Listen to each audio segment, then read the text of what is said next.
Bonjour à tous et à toutes et bienvenue dans l'épisode 3 du tutoriel simplifié. Aujourd'hui, nous allons voir de quoi est composé un projet Angular. Tout d'abord, nous allons créer un projet de zéro. Ensuite, nous allons le lancer pour voir qu'est-ce qui se passe et nous nous attarderons sur les différents fichiers qui le composent. Je pars du principe que vous avez bien réalisé l'installation d'Angular sur votre machine à partir du lien que je vous avais laissé dans la dernière vidéo. Ici, on se retrouve devant notre éditeur de texte. Pour ma part, ce sera VS Code. Nous allons ouvrir un dossier qui va pouvoir stocker nos projets. Pour ma part, voici le dossier que je vais sélectionner afin de stocker nos projets.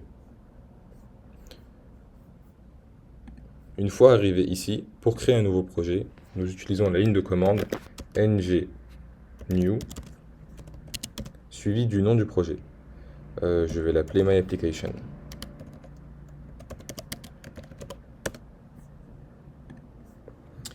Alors, on veut inclure le routing, on dit oui. On veut du CSS. Et maintenant, je vais vous reprendre à la fin de l'installation. Le projet a été créé avec succès. Ici, il y a des messages sur Git que nous allons ignorer. Nous pouvons l'ouvrir directement. Ici, nous nous retrouvons devant plusieurs dossiers. Tout d'abord, nous avons un dossier VS Code, donc c'est par rapport à mon éditeur de texte. Le dossier Node Module qui contient les différentes bibliothèques.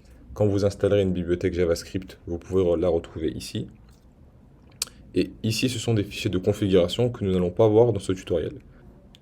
Nous ouvrons donc notre dossier source. Tout d'abord, nous avons notre fichier index.html qui sera l'unique page HTML envoyée à notre site web. Ensuite, nous avons un fichier main.ts qui n'est pas très utile, un fichier style, un fichier d'Unicode, les assets où il y a un fichier Git.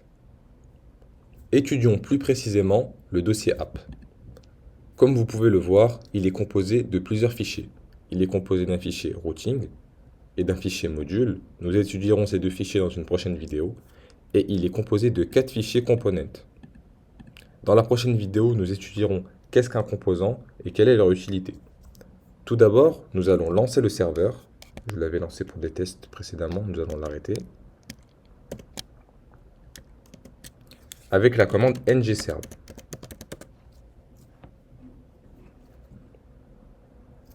Le serveur s'est bien lancé à l'adresse localhost 4200. Nous pouvons directement y aller. Il y a un affichage prédéfini qui se retrouve au niveau de l'app component.html.